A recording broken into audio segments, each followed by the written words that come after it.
vais mettre là. Ça marche, hein? Tu entends? Je pense. Bon, messieurs, vous êtes prêts? 1, 2, 3.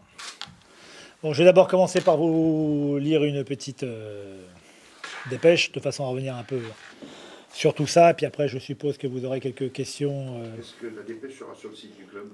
Ah non, faut que tu bosses un peu quand même. Ah non, j'en ai pas.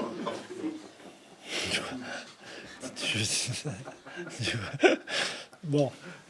Ça, c'est fait. Voilà. Bon, allez, c'est parti. Vous êtes prêts? Allez. Donc, nous vous informons que nous avons dû notifier à Monsieur Giannakis la rupture de son contrat pour faute grave. Cette décision a été inévitable malgré nos efforts. Un petit rappel concernant le contrat de travail de Panayotis. Il a signé avec le Limoges CSP un contrat de travail avec des obligations réciproques et un lien de subordination. Quand il a signé avec le Limoges CSP, il a notamment déclaré être libre de tout engagement. Il a signé un contrat pour une durée de 2 ans. Ce contrat a été signé pour un emploi à temps plein qui ne prévoit pas l'engagement avec une sélection nationale sans l'accord préalable du club, en respect évidemment de la convention collective qui précise que tout engagement suppose l'accord préalable du club. Quelques rappels de faits qui nous ont amenés à cette décision. Alors que nous n'avions jamais été contactés par la fédération chinoise et que M. Giannakis n'a jamais évoqué avec nous les contacts qu'il a eus depuis probablement plusieurs semaines avec la dite fédération, nous sommes informés d'abord par des rumeurs circulant sur la toile qu'il aurait signé avec la Chine. Cette rumeur sera confirmée par la presse quelques jours plus tard, sans que l'entraîneur ne daigne nous prévenir. En réalité, nous avons eu confirmation lundi que l'entraîneur a signé un contrat avec la sélection nationale de Chine dès le 18 avril, prévoyant son arrivée sur place dès le 15 mai 2013. Je vous signale que le 18 avril, nous étions encore en course pour les playoffs. Monsieur Giannakis nous a mis devant le fait accompli, puis il a cru devoir quitter la France et ses fonctions en nous prévenant la veille de son départ à 20h30, soit le 12 mai. Ainsi, il a omis de finir la saison avec le Limoges CSP et s'est autorisé à ne pas participer à des actions promotionnelles et commerciales alors que le club avait organisé, causant un préjudice important pour la continuité économique du club. Bien entendu, il n'a pas participé non plus au rendez-vous que nous avions ensemble pour faire le bilan de la saison en cours et des perspectives pour la saison prochaine, et n'a pas rencontré les joueurs lors d'entretiens individuels comme cela se fait traditionnellement. Enfin, il a refusé de revenir pour la date officielle de la reprise de l'entraînement le 7 août 2013, date qui avait été fixée par lui-même et acceptée dès le 3 avril dernier, et nous avions un doute sérieux sur l'exécution de la totalité des missions de son contrat, concernant le recrutement, la fin de saison prochaine, etc., etc. Ces éléments nous ont amenés à le convoquer à un entretien préalable le 27 mai dernier, durant lequel il a confirmé, premièrement, qu'il ne souhaitait pas revenir sur son engagement en Chine et souhaitait exercer ses 2 métiers, à savoir à Limoges à temps plein et en Chine à mi-temps, et qu'il refusait également de revenir à la date de la reprise comme il en avait été informé. Nous n'avons pas souhaité communiquer jusqu'à aujourd'hui afin d'essayer de trouver des solutions, car généralement, dans ces cas-là, la communication est plutôt incompatible avec la recherche de solutions. C'est pourquoi nous avons sollicité auprès de la Ligue nationale de basket, comme nous en avons la faculté, une conciliation qui s'est tenue le lundi 10 juin. Cette commission n'a pas vocation à trancher le litige et n'a aucune compétence juridictionnelle. Sa mission, dans ce cas, est d'aider au dialogue et à la recherche de solutions et d'une éventuelle conciliation. Nous souhaitions véritablement renouer le dialogue proposant une reprise du contrat, mais avec l'assurance qu'il serait exécuté dans sa totalité et dans sa globalité, notamment au niveau des dates de reprise de la saison et de départ de fin de saison. Autrement dit, reprise dès le 7 août, comme il en avait été auparavant décidé, et présence quelques jours auparavant afin de faire le point avec lui. Mais également la présence à Limoges jusqu'au dernier jour de son contrat, que ce soit les matchs de la saison régulière, des playoffs éventuels et des actions de promotion incluses. Monsieur Giannakis ne s'est pas présenté et était représenté par son avocat. À la demande du président de séance, son avocat l'a contacté par téléphone pour connaître sa réponse.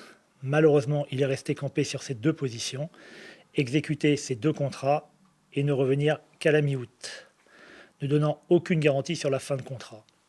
Il n'a fait aucune proposition.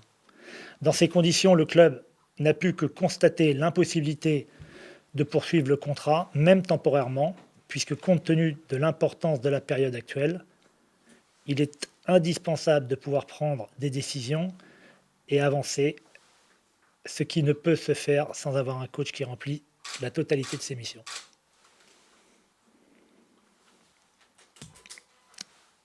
Voilà pour moi.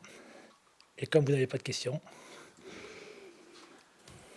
Est-ce que tu peux préciser, encore une fois, au départ, est-ce que tu avais le droit ou pas de prendre la Chine par rapport à votre contrat au départ? Alors je reprends depuis la première phrase. Non, mais juste préciser ce point-là. Quel était l'accord? Vous en aviez jamais parlé?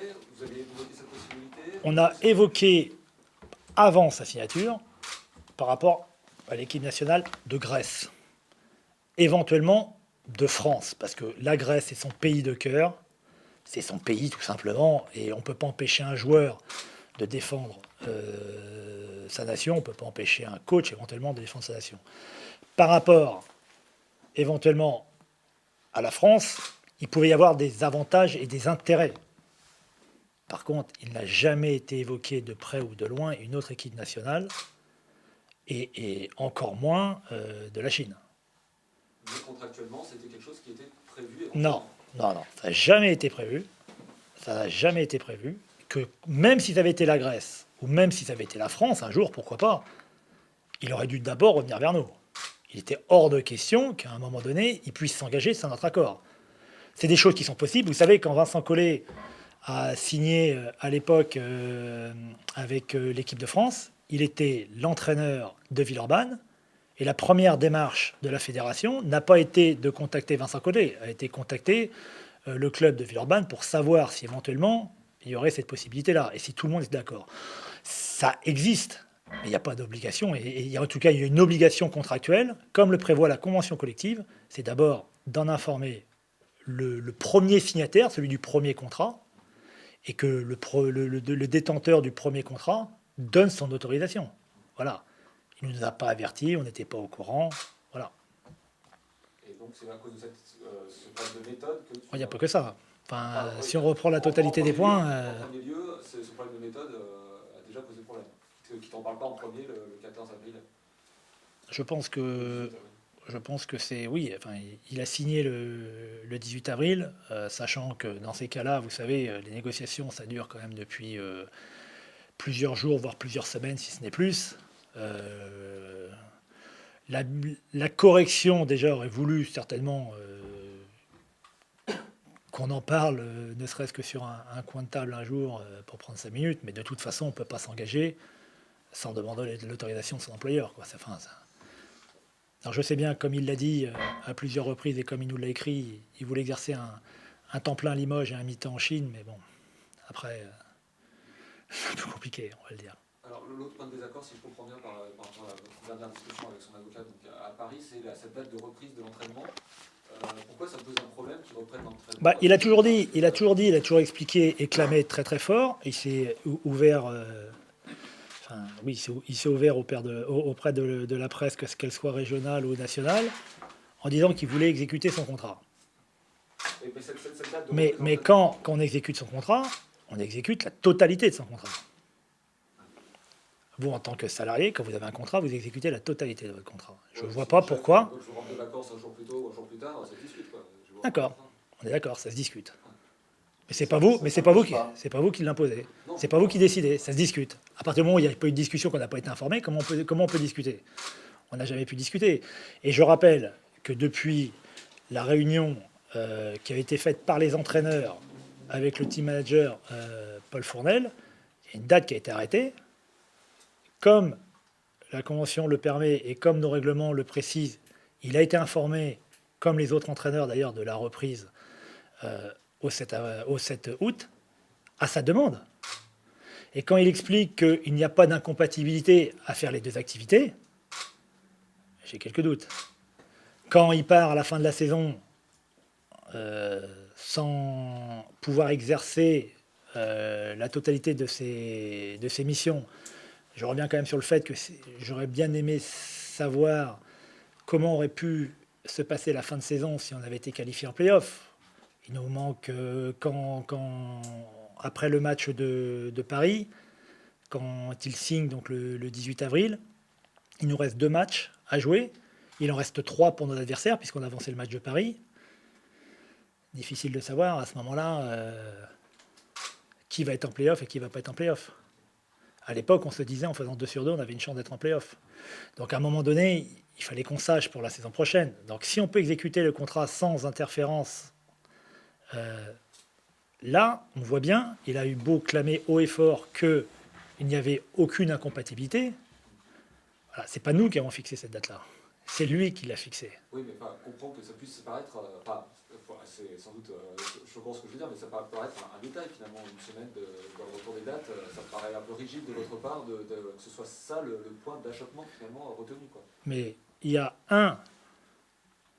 on n'est pas prévenu. On l'apprend par la presse. Évidemment, on ne donne pas notre accord, puisqu'on n'est pas informé. Il part la veille au soir, alors que tous les joueurs sont restés, qu'il y a des activités, tout ça. Il prévient par mail la veille au soir en disant « Je ne peux pas être là demain et je suis parti en Chine ». Il faut rappeler quand même qu'à sa demande, à la fin de la saison, on est allé faire un match au jubilé de Nick Galis à sa demande. C'est pas le club qui l'a trouvé, c'est relativement facile de comprendre pourquoi, comment. C'était son ami d'enfance et on l'a fait. Et tous les joueurs y étaient. Tout le monde a accepté de jouer le jeu. C'est-à-dire qu'on joue le jeu d'un côté, on joue peut-être pas le jeu de l'autre. C'est un peu compliqué aussi à déjà gérer. Donc dire que se résumer simplement à cette date-là du 7, sans avoir de visibilité sur ce qui peut se passer à la fin de la saison. Moi j'ai entendu aussi à un moment donné, qui clamait haut et fort qu'il voulait exécuter son aide de contrat la saison prochaine. Très bien. Mais là il est parti en 5 minutes sans nous prévenir. Si l'année prochaine on fait les playoffs, ce qui est quand même l'objectif annoncé du club, on gère comment la fin de saison. Donc on avait besoin d'avoir des réponses. Et sur l'ensemble, et pas que sur un point, sur l'ensemble. À un moment donné, lui-même a dit qu'il n'y avait aucune incompatibilité à exercer les deux métiers. J'aurais toujours du mal à comprendre comment on peut exercer un métier à temps plein et un métier à mi-temps, comme il l'a écrit. Ça, après, c'est son choix. Mais déjà là, c'est pas possible. Il n'a reçu aucun joueur en fin de saison. Est-ce que tu retiens pour la rupture de contrat pour faute grave, c'est pas rien juridiquement, c'est de quoi C'est l'ensemble de ces points-là. C'est l'ensemble de ces points. Bien sûr, c'est l'ensemble de ces points-là. Et vous vous engagez dans une bataille juridique maintenant? Non, enfin, je pense pas. Je pense pas. Enfin, j'en sais rien. Vous vous sentez blindé si jamais Giannakis entame une procédure juridique? Est-ce que vous êtes sûr et certain que votre ça argumentation, reste du droit. Ça reste du droit. Donc, du droit, personne ne peut préjuger de la décision qui peut être menée au bout. Aujourd'hui, je pense qu'il a été beaucoup dans la communication, directement, via ses attachés de presse. Quand je vois qu'il y a 48 heures, il répondait via son attaché de presse à la réunion de conciliation auquel ni le coach ni son attaché de presse n'ont assisté. Voilà, donc il a été beaucoup dans la communication, c'est son droit, mais le problème c'est qu'il était dans la communication et nous sommes dans le droit et dans le respect des contrats d'un contrat de travail qui a été signé. Voilà, donc après, il y a toujours un risque dans un cas comme ça. On a quand même le sentiment d'avoir fait l'effort, d'aller au bout de la démarche, parce qu'on avait vraiment la profonde conviction que le contrat de 2 ans qu'on avait signé allait payer la saison prochaine, que c'était l'idée. On a été le chercher, on lui a mis entre les mains la totalité des éléments qu'il souhaitait. les 12 joueurs, des joueurs qui sont venus, tous les joueurs qui sont venus, voilà, les 12 joueurs, les mises au vert, 2 assistants, un assistant grec, etc., etc. Mais il n'y a pas de problème, c'était quelque chose qu'on pouvait supporter financièrement, c'était ses choix, on est juste là pour essayer de faire les choses du mieux possible.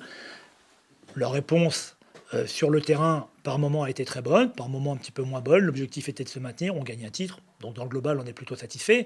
Mais la plus-value, elle est encore plus sur la deuxième saison que sur la première. Mais permettez-moi quand même, à un moment donné, de dire par rapport à l'investissement, et quand je dis l'investissement, je pèse mes mots, qu'on a mis sur Yanakis et l'entourage de sa mission au sein du club, on était quand même en droit d'attendre, à un moment donné, aussi un minimum de retour et de respect par rapport aux clauses de son contrat qui ont été signées. On ne peut pas choisir que les bonnes parties d'un contrat. On a signé un contrat dans la totalité, dans la globalité. On ne peut pas dire après, je reviens quand je veux, je repars quand je veux, je fais ceci. Non, c'est pas possible. Sincèrement, c'est pas possible. Il y a un club, il faut respecter un club, des partenaires, des collectivités, des supporters, des abonnés, des joueurs aussi, qui eux sont restés, qui ont entendu toute l'année que le plus important était évidemment l'équipe, le club, et qu'on ne pouvait rien mettre au-dessus de ça, et que les égos des uns et des autres, c'était pas important, que les statistiques des uns et des autres, c'était pas important, mais que le club était au-dessus de tout, et qu'à la première occasion, voilà, et à un moment donné, il faut aussi aller au bout de sa démarche. Bon, voilà. J'ai cru comprendre que la lettre était partie à l'issue de la réunion de Paris. Non, on s'est donné le temps de... On s'est donné le temps, la réunion était lundi, elle a été postée, on s'est donné 24 heures pour l'envoyer. Et depuis, ma question c'est, depuis, tu as passé des coups de fil, tu as fait quoi de tes journées? Tu as cherché quelqu'un? Aujourd'hui, très clairement, et c'est là où la situation est extrêmement préjudiciable, et je pèse mes mots quand je dis extrêmement préjudiciable pour le club, c'est pour ça qu'aussi à un moment donné, je crois qu'on est allé au bout de notre démarche, c'est-à-dire que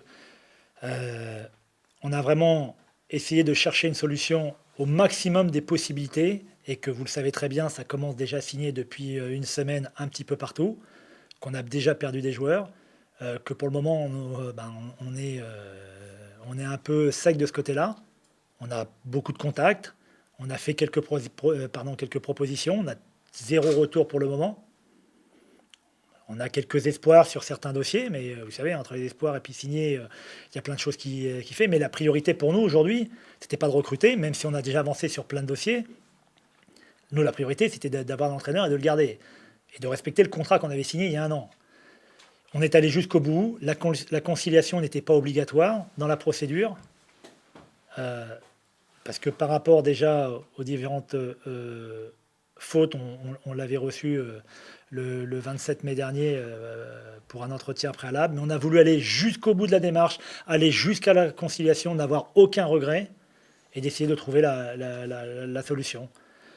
Au bout d'un moment, je veux dire, derrière cette situation-là, comme je le disais, il y a 6000 spectateurs à Beaublanc, il y a des salariés autres que sportifs ici au club, il y a des engagements qui sont pris, il y a des responsabilités que moi, en tant que président de club, je me dois de tenir et de respecter, et que même si Yanakis était une partie importante du projet du club, il n'est pas tout seul dans cette aventure-là. Et qu'à partir de ce moment-là, forcément, il y a des décisions, on pousse le délai jusqu'au maximum, mais à un moment donné, on ne peut plus tenir la position. Donc à partir du moment où on ne peut plus tenir la position, on tranche. Alors peut-être qu'il peut y avoir des incidences, mais il peut y avoir aussi des incidences des 2 côtés. On ne se refuse pas l'idée d'y pencher, de s'y pencher. Là, on était vraiment dans l'obligation de trancher parce que la situation était devenue intenable par rapport au recrutement. Je ne vous explique pas la difficulté aujourd'hui de recruter, avec des questions de savoir qui est le coach, qui n'est pas le coach. Évidemment, une situation qui est quand même un peu floue. Un projet qu'on avait voulu, que j'avais voulu, sur plusieurs saisons de construction de club qui repart à 0 aujourd'hui. Donc oui, je pense qu'il y a préjudice, oui. Mais on est arrivé au bout de la situation. Donc aujourd'hui, on a pris cette décision, pas de gaieté de cœur, mais aussi un peu contraint et forcé de la prendre. Pour ne pas... Allez, quand tu veux. Donc déjà, on ne va pas tout refaire l'histoire sur les faits. On on a bien compris. Sur les conséquences, déjà, tu considères qu'il y a un réel préjudice pour le CSP. Et je pense qu'il y a un réel préjudice. On a mis tout en œuvre pour effectivement essayer de sauver la situation qui était plutôt mal embarquée. On a essayé de trouver toutes les solutions pour aller jusqu'à la conciliation de la Ligue nationale de basket. Malheureusement, il est resté ferme sur ses positions et donc par conséquent, bah, voilà, on n'a pas eu d'autres possibilités de façon à ne pas hypothéquer encore davantage notre situation, de prendre plus de risques, que ce soit par rapport aux joueurs, au recrutement, mais aussi à nos partenaires, qu'ils soient privés ou publics, par rapport à nos abonnés. Voilà, il faut qu'on avance et que cette situation était devenue intenable pour nous, quoi. Il peut y avoir des conséquences en justice de votre côté. Il peut y avoir des conséquences des deux côtés. On a le sentiment, enfin, moi je veux pas répondre plus que ça. Quand on prend ce genre de décision et quand on rompt un contrat, il peut y avoir des conséquences, mais des conséquences des deux côtés. Aujourd'hui, où en es-tu du recrutement d'un futur coach? Aujourd'hui, aucun coach n'a été contacté. On part de zéro parce qu'on s'est donné justement les moyens d'aller au bout de l'histoire et avoir aucun regret, essayer de trouver les solutions. On les a pas trouvées. On a donc été contraint donc de prendre cette décision-là pour ne pas hypothéquer aussi l'avenir du club et que par conséquent, bah, maintenant, on va se mettre en recherche d'un entraîneur pour relever le défi qui restera le même, aller chercher les playoffs. Et c'est compliqué. C'est compliqué. Oui, c'est compliqué. Si c'était pas compliqué, je pense que demain ou après-demain, je vous annoncerai le nom d'un entraîneur. Et aujourd'hui, j'espère que d'ici une dizaine, une quinzaine de jours, 3 semaines, aujourd'hui, je peux pas vous dire, j'ai aucune idée de l'entraîneur qui va pouvoir arriver. Il va par contre falloir avancer sur le recrutement. Donc vous imaginez la situation dans laquelle on est aujourd'hui, qu'on subit. Merci beaucoup.